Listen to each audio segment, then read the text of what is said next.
Hi, everybody. I'm going to get started. I'm Mia Horrigan, Australia via Ireland, in case the accent sounds really weird to you. I wanted to talk to you about evidence-based management for business agility, because it's something that over the last couple of years, I've been working with executives. And what they've been saying to me is like, Mia, we've spent hundreds and thousands and millions of dollars on this agile transformation, but how do I know if it's working, and how do I know if we're producing better stuff? I just can't see it. I've got no understanding of that. I mean, has our product delivery improved? Are we got happy customers? Are our business happy? Are our stakeholders happy? Do our employees actually feel more empowered? So has all this money that we've been piling into this thing, is it actually worth it?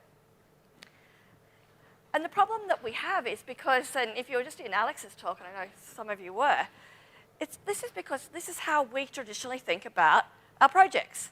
We have scope, we have budget, we have time. And our success was that we did everything on time, on budget, and we delivered all the requirements that up front we agreed to in our contract. And the problem is that we're tracking our project as if it was going to just follow a nice little plan and it was very, very predictable. Because it assumes that there's going to be minimal change. We just plan it, we do it, and then we're successful. But the problem is that this forces us to focus on activities and output, but not on the outcomes and the values. And that was the thing that we were missing. We were doing lots of stuff, so we could show our CEO, our CIO that, hey, look at all this activity we've done, therefore we must be good. We produced lots of documents, but did we get the output, and did we get the outcomes, and did we produce anything that was actually valuable? So value is the reason why we do things in an agile way. And we've really had to shake that triangle up and actually evolve from this traditional mentality that all we have is scope, cost, and schedule, and we can actually plan that to the nth degree, and it'll be fine. In agile, we think we care more about value, and we definitely care about quality. So the things that are our constraints are those scope, cost, and time. And we tend to see the scope in our product backlog as the things that we can actually change, because as we learn more, we know that what's valuable might change because of what we've learned. So we need to think about things a little bit differently in agile, because what you measure and track today could be very, very different. And what you measure talks a lot about what's important to you, or at least it should. So just next to the person next to you, just for a minute, this is, I promise, not too much interaction. Just for a minute, just talk about what are the sort of things that you're tracking right now in your company? What are the things that you say to show you what you're measured on? What are the things they ask you to track? So just a minute to talk to the person next to you.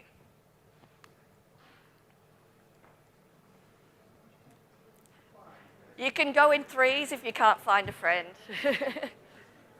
Yeah.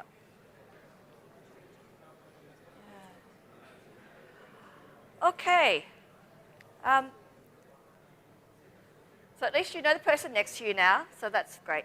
What are the sort of things? Anyone happy to shout out? What were the sort of activity, what were the sort of things that you're measuring? Yep, just velocity, yep. Yep, so the progress of the project, the velocity, and the last one was? Oh, yep, excellent. Any other things? Yeah. Yeah, how are we tracking against the actual and the forecast? Yeah.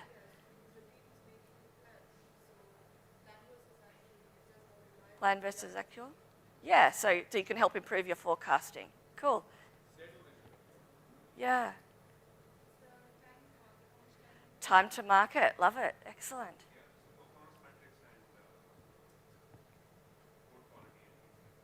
Great, okay, code quality. Anything else on this side? Yeah. Cycle time, cool. Yeah. Stability, or predictability, excellent. Impact on operations. Lead time. Oh, you guys are advanced. I can probably go. No, that's excellent. Because a lot of times when people sort of are thinking about their activities and you ask them to sort of put them on a Post-it note, and do this with your teams.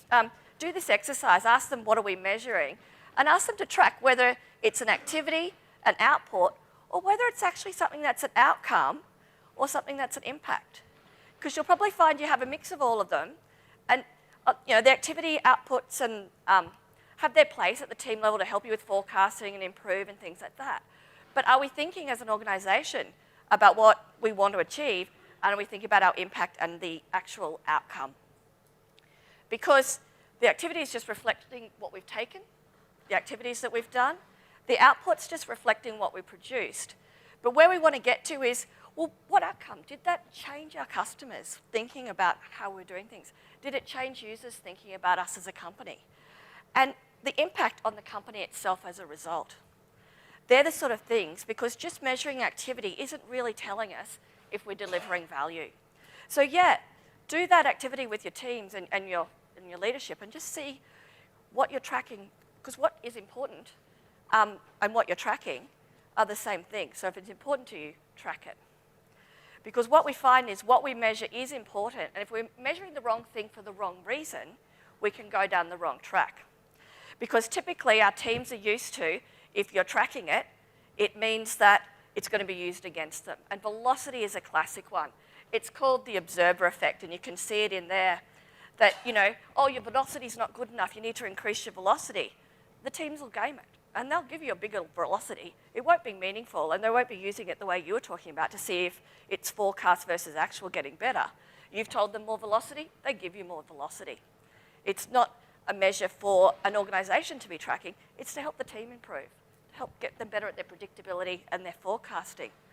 The other thing we find is the streetlight effect. We're counting code. How many lines of code did you deliver? If you didn't deliver enough lines of code, then you mustn't have been productive.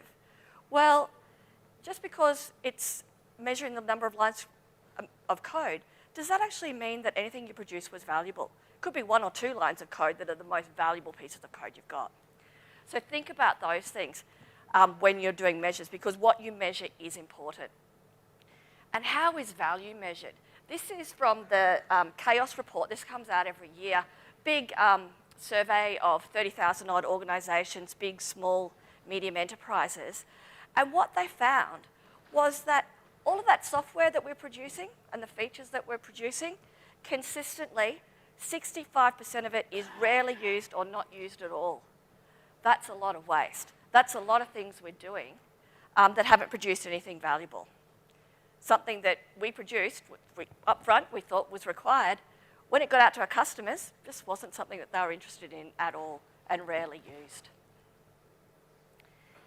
We also sometimes think about practices, and if we're doing these, new cool practices in DevOps that we're talking about nowadays, are our developers busy? Have we got test automation, continuous automation? We sometimes get focused on the practices and the effectiveness of those, but do they actually mean we're producing value? We need to sort of also think about the next layer. What's the impact that has? Why are we doing that? And can we measure if it's had an effect? Because if we're measuring the wrong things, it could have really undesirable consequences. Because measurement is really strategic. We have great dashboards we can do with some wonderful tools nowadays, but if we're not measuring value, the success of what we're doing is really just based on our intuition and assumptions. We think it's working, we're not quite sure, but we have no idea whether we're actually closer to achieving what our users want and whether we're having an effect. So, we've done that. Okay, so evidence-based management is something that it was a couple of years ago, came out with Ken Schwaber. In more recent times, it's kind of been reinvigorated with a different thinking around the outcomes and the impacts. But it's really about measuring value delivered as evidence of organisational agility. And hence in this Business Agility Day, it's kind of fairly interesting because we're now finding that as businesses want to become agile, they also want to look at metrics across the whole organisation that they can actually use to see whether they are agile as an organisation. The model is fairly simple. It's we look at a lot of different quadrants. So up the top, we're talking about customer value, market value, and that's all the things about the current value and the unrealized value. Down the bottom, we have the organizational capability. So these are the things that are going to help us achieve those things. And it's our ability to innovate and our time to market. How quickly can we get things out there? And they are measures that we can use that help us work out whether we're delivering value or not, and to help us guide our improvements. So we're going to drill down into the model in a little bit more detail. It's very much fits with that agile model of inspection and adaption. So we measure that key value metrics. We select the key value area that we want to improve. We'll conduct an experiment to improve that value. We'll look at that outcome and results, and then keep going. I'm going to talk about a lot of measures today. I think there's about 40-odd measures. If you try to do all 40 at once, when you're successful, you don't know which one it is. So do little mini experiments and work out which ones you need, and then move on to the next one, trying to tackle it all at once. So let's talk about current value. So this is really, the goal is to maximize the value that we have in the present day. It's measuring what you're worth today. It's not thinking about the future value. It's just what you're worth today. And it reveals your actual value in the marketplace. And there's a lot of different measures that you can use to actually help you with that. Some of them are leading indicators, and some of them are lagging indicators. You know, how happy are your customers, your stakeholders, your business, your investors? And are you improving, or are you going backwards? So the leading indicators that you've got there are things like employee satisfaction, customer satisfaction, and also usage index. So remember that chaos report I showed you of 65% of it not even being utilised. What's the usage index of your products when you actually get them out in the marketplace? Lagging indicators that are also helpful here, but unfortunately, because they're lagging, you're not going to see them for a while, are things like revenue per employee and product cost ratios. These costs are really important. I was actually talking at breakfast with Scott, and he was talking about if we measure velocity and it increased, but then it took you extra people to deliver that extra bit of velocity, you've actually increased your costs. And that's something your CEOs and CIOs want to know about, because you delivered it, but at what cost? So also think about the revenue per cost, because if it's getting too much of your margin is being eaten away because it's taking you more people to actually deliver that extra, is it actually of value anymore? It might be something that's not valuable for that cost. And it really comes down to understanding our customers. So I'm assuming most of you use personas or something fairly similar.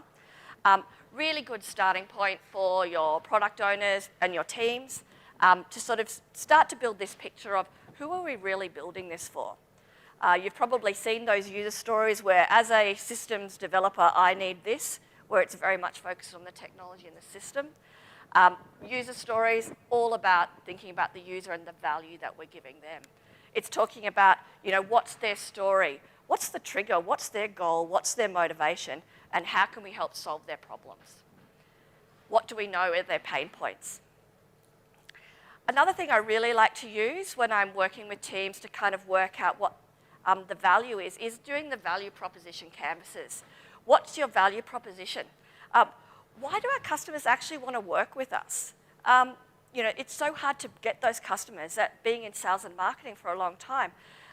It takes a long time to woo those customers. If you've got existing customers, you don't want to lose them. They're gold. So why do your customers actually want to work with you? Do you know why? What are the outcomes that they actually get from your products? What are the things that really delight them? And how do you measure that? So your value proposition canvas that you've got there looks at all those customer wants and needs that you've got in your personas and the pain points, but then looks at, well, how does that match to the product offering that we've got? What are the benefits, and what's the match that will get us our value proposition to that customer? Impact mappings, also a really good one in this particular area for looking at current value. And you're starting with the goal. You're thinking about those actors, which are represented in your persona. You're looking at the impacts that you've got, and then the deliverables. It's very goal-driven, and you can prioritize your features based on those goals. A really good way to sort of think about it. And you can then start to track your progress towards the impacts you're having, as opposed to just the activities that you're doing. And if you've got an existing backlog and you're starting, once you've got your goals, you can actually track it back and validate things as well. I like to actually use the modified impact map that Jeff Patton tends to talk about. And rather than thinking of the goal, persona, impact, and deliverable, he then breaks it down into what's the outcome and how do I get my user stories from that. So you've got that beautiful traceability from your goals all the way down to the PBIs and user stories that you're doing. So much more impactful. And it also helps you to keep your user stories very outcome focused. So if you've got that outcome focus, it's going to be easier to track what those outcomes actually are. So it's hypothesis-driven development. So here's a good way to do it. We believe in doing this, which is your feature, for these people, which will achieve this outcome. And we know that will be true when we see this measurement changed. Just a different way of thinking about your user story at a feature level, because we're running mini hypotheses and mini tests and experiments all the time in an agile environment. Here are the key measures again and some definitions of them for current value. So employee satisfaction, customer satisfaction, simple things like just doing a sentiment analysis. Very, very powerful stuff. The usage index, how much are we being used? Revenue, which is basically your gross revenue divided by your costs, the number of employees, and your production costs. Really, really key things to understand. Let's talk about unrealized value then. So we've talked about what we're currently worth. Let's think about what future might hold for us. And something like the opportunity canvases is a really good tool to try and find out what are the opportunities there that if we looked at this idea that we've got, what could that potentially be worth to us? Would our customers actually even like it? Would they value it? What dollars could we get from that? What unrealized potential is out there? And the goal is to actually maximize the value for the organization by bringing in some of those new ideas.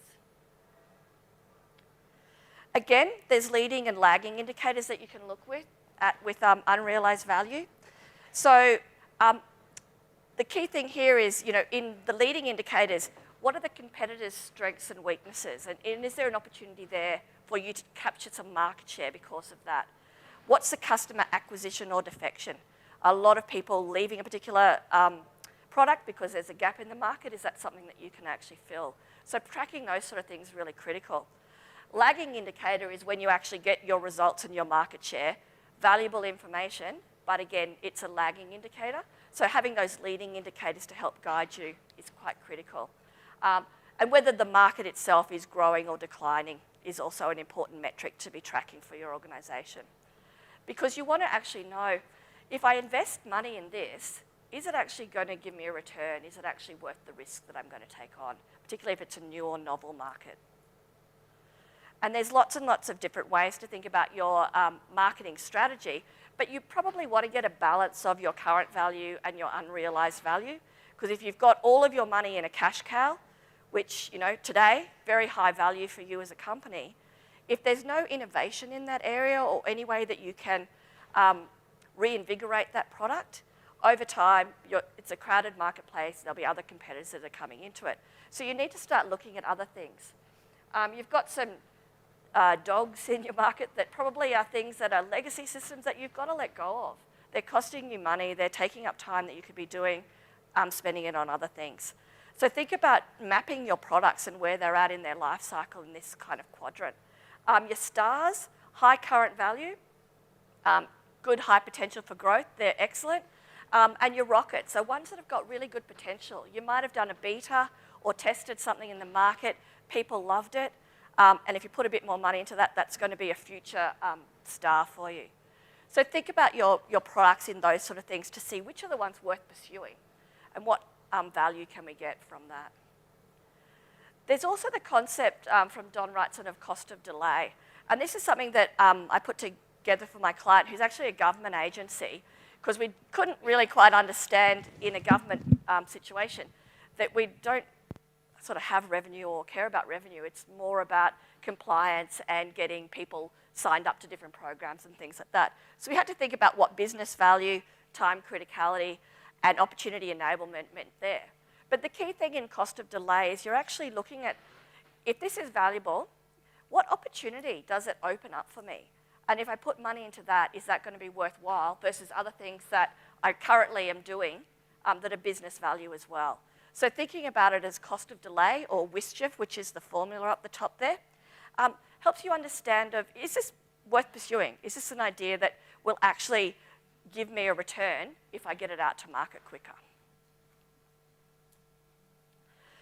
So when you test your hypothesis for its success, kind of think about things like, how would it take for you to know whether you've actually achieved this? Is it the outcome you wanted to achieve? And is it the impact that you wanted to see? So always be testing your hypothesis and running those mini experiments each and every cycle. And the unrealized value, that market share and the customer user satisfaction gap are the key things that you're looking at in that unrealized value area.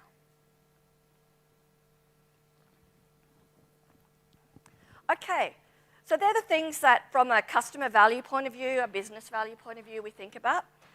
When we think about time to market, these are things that as an organization you can actually influence in your organization today.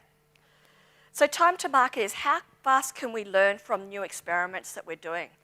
How fast do we learn from the information that we've gathered to inspect and adapt what we're doing? How fast do we deliver new value to our customers? Because the thing we're trying to do here is actually maximize the amount of time, minimize the amount of time it takes to get to our business value, to get to our goal. Because if we're not maintaining our time to market and thinking about that, we actually could be lagging behind our competitors, and we might not be able to sustain the value that we're wanting to get out there. Here's an idea map that we did. We mapped with one of my clients, how long and what the cycle was and what were the steps that it took to actually look at how we get value and improvements out there. So we started with just the simple ideas, applying our strategic filter, understanding the problem, and then we eventually got it out there, measured our outcome and our trends. But the key thing here was we were always looking at the feedback loop, trying to find out, was that valuable? Do we keep going? Have we proved it or not? Okay. Is this something that we want to get information on? Because if we're not getting that feedback, it's really difficult to understand if we're on the right track, if this is actually an idea worth pursuing. And we want to know how long it's going to take us to get it to market. So being able to map that end-to-end process is really critical. So how long it takes to get to market, the sort of leading indicators that you're looking at there is the frequency of your build success. Build, pass, fail trends, release stabilization trends, and the mean time to repair. The lagging indicators, very valuable as well, but things that you only find out after the fact: cycle time, release frequency, lead time, and time to learn. If you've seen Jeff Patton's talks, I think he was here last year, he talks about time to learn and time to earn, and each of them are equally valuable. So how long does it take you as a company to learn? That's going to influence how long it takes you to get your time to market. Value stream mapping is when you get that end-to-end process of what are the steps. Then you actually start to look at, well, actually, end-to-end, what does that look like? What's our current time to market? What bottlenecks am I seeing? What do I need to improve or remove? Is there a lot of waste or technical debt in this? I know that this example is really small for you to see, but it was mapping a particular government agency, and it was an initiative that they had from legislation, and it actually took 238 days to get from the idea to actually in production. Guess how much, or you can see it on there if you can read really small, guess how long it actually took to actually develop that particular product? About 30 days. So 30 days of actual work by the development team took 230 days to get through that system. But doing this value map was really powerful because we actually were able to show them, you've got a bottleneck here in design because you're doing upfront design. You've got a bottleneck here in testing because you're doing enterprise testing after the testers have already done all the functional integration testing. So there was duplication, there was waste, there was a lot of things up here. I'd call this water scrum fall was what they were doing. Their development was agile, but everything else was very, very waterfall. But the value of the value stream map was to actually show them how long it took them time to market to actually get an initiative, once it was announced, into production. And the last part of the quadrant is ability to innovate. So that's all about what prevents your organization from delivering new things of value. What are things that are slowing you down? And what stops your competitors as a result from benefiting from these new innovations? It's helping you to avoid things that are overloading your system and really thinking about the system perspective, because we want to get new innovation out here. So these are some of the things that are impeding your development. It's inability to hire the right people, maintaining multiple code branches and things like that, complex or old application architecture, insufficient product-like environments to test on, multiple levels of environments to test on, lack of decentralized decision-making, lack of operational excellence, and actually spending too much time on fixing bugs and defects and technical debt. That's really, every time you're spending on that, it's stopping you from actually working on innovations. So the leading indicators here, and there's quite a lot of them in this particular section because a lot of them are still things that today we're still grappling with. Our technical debt trends, our architecture, our defect trends, our production incidents, our downtime, how long is our downtime, number of active branches that we've got, that we spend a lot of time merging, time spent on context switching. If you're at Doc Norton's talk, you would have seen what happens with context switching, and velocity trends that we've got. Some of the lagging indicators are innovation rate, installed version index, and usage index. But the success and your ability as an organization to truly innovate are going to be determined by how you handle these particular things. Lowering the cost of support means you can do more innovative things. Just an example from that organization I talked to you about with that value stream map that we did. We're 2 years into our journey, 2.5 years now. When we started, we looked at that value map and we identified some areas. If we look at this particular one, over the 12 months, if you look at the line that says 17Q2, that was the previous release that was done in a very waterfall way. There was no agile development. It was all waterfall. And as you can see, they thought about things in a 12-month program. And towards the end, the 3 months before the big release, there's a lot of time spent fixing defects. In fact, it took 6 teams offline for 3 months just fixing defects because they were identifying things just way too late in the system. The following year, in 2018, was when we moved the teams to an agile team. And in this first 6-month period, this is number of defects per day, we hardly had any defects. Do you know what the CEO and CIO asked me at that about, you've moved to agile and I'm not seeing any defects? Do you know what their concern was? That the teams weren't capturing the defects. They said, we've got defects, but the teams aren't writing them up, so this is a problem.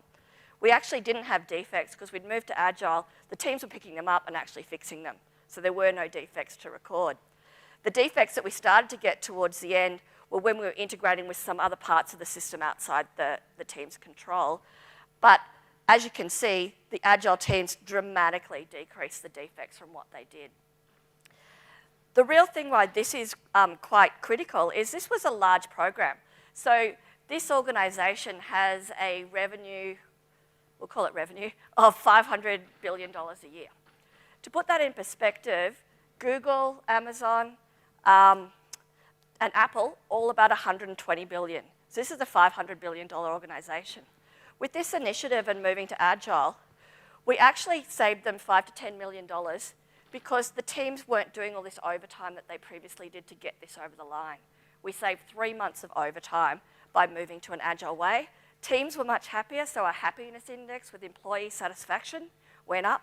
People that back here didn't want to join the Agile team because it was scary, it was going to be a change, and they didn't want to do it, they didn't want to leave the team after that. They were really seeing that I'm getting a good life balance here, I like the work, and I'm doing really well, and I'm not having to do all that overtime. And the revenue that that particular program brought in extra was $500 billion. So that cost saving and that employee satisfaction were really good hard metrics that we could take to our CEO and say, this is what we can achieve with Agile. Really, really powerful message. That organization now, 18 months later, there's 6 other programs that have moved to agile ways of working. So how much should you spend on innovation? This is some Forrester research that comes out that sort of said that in 2010, people were spending about 29% on business innovation. And then when they looked at it again in 2016, 2017, the innovation rate had gone down because the business operation rate was about the same, but there was a lot of waste in the system where incremental business change was just fixing technical debt and things like that. So the innovation rate, when it's lower, it means that you can get less things out there in the marketplace that are actually going to be useful for your customers. What's innovation rate is better? Is 52 better than 29? Look, it'll really depend on your industry and what it is. 29 is about the average that most companies are doing in the industry nowadays, and it depends on your risk appetite as well. So your innovation rate is going to be a combination of all of those. But if you're tracking your innovation rate and you're seeing that it's going down and that your operational costs and fixing and bug fixes and technical debt are going up, that's probably a sign that things aren't going well for you in your ability to innovate. This is that same organisation that I was talking about. We've been tracking these teams for about 2 years. What we found with that is that leadership and culture were really those things that were going to enable you to have a good innovation rate and be able to do continuous improvement. Because the continuous improvement only got a little bit better as the team started to mature and as the leadership, servant leadership of the organisation improved. It took a while for our innovation rate to get to a good spot. So what can you do to improve? Well, really increase your investment in new idea generation. Get your executives on board. If we didn't have the executives on board for this particular program, it would have been extremely difficult. It was an organisational-wide transformation, so we did have that CEO buy-in and support. Get that innovation culture happening. Dedicate actual time for innovation. Use outside sources of creativity. If you need to bring in some inspiration or talk to other companies that have done it, bring them in, and they can tell you how they've done it as well. Develop really good understanding of what your customers are doing so that you can help together solve their problems. Think of your customer as part of your team. And partner with suppliers for new ideas if you need more inspiration. Because you want to lower the cost of supporting your products so you can start to invest money in those new ideas that in the future are going to be the future of where your company's going. We do hackathon days as an example of giving that time to do something innovative. We make sure that we make it very visible on the wall who's done it. And the team can kind of choose who they work with and what problem they want to solve. Some of the problems they're solving are things that are tooling that will help them do their work better. Others are process things. They really have quite a wide berth on what they can actually do on the hackathon day. They submit the idea. We don't restrict it.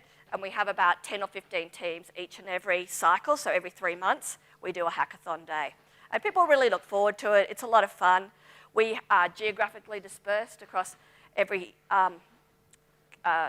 capital in Australia, but we also have our team in Manila. So we actually, the Manila team actually always are part of the hackathon. We do it all over WebEx so that everybody can actually see it. It's quite inclusive. And it's something that the team love and they look forward to.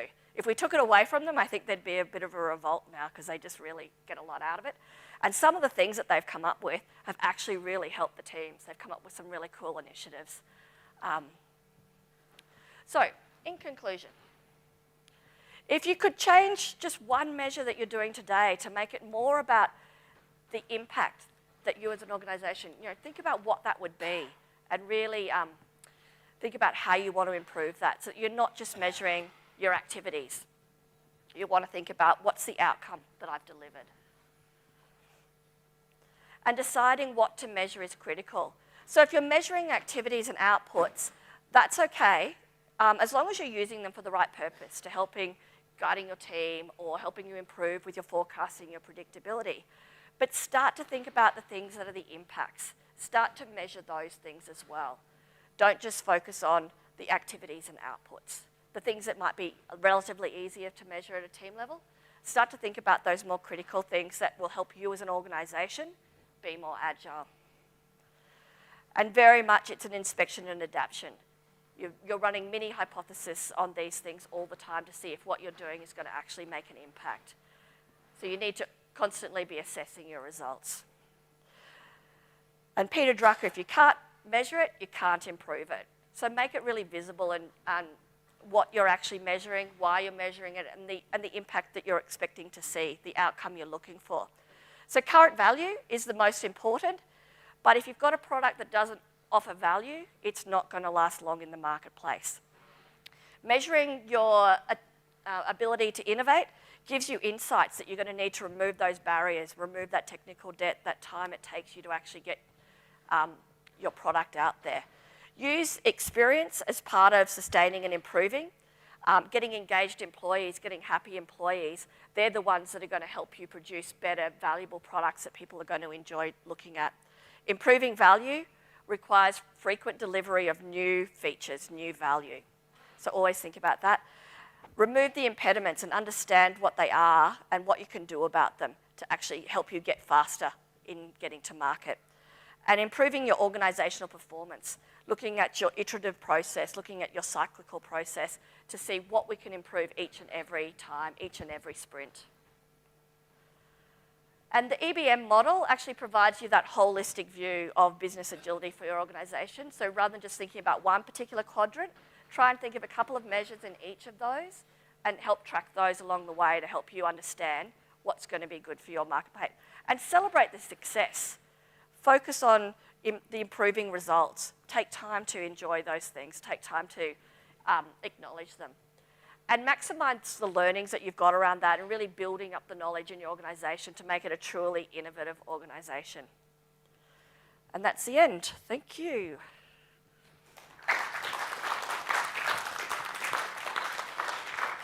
All the slides are in Config Engine, but they're also on my blog as well. But I think I've got 2 minutes for questions, maybe, if there's any. Okay.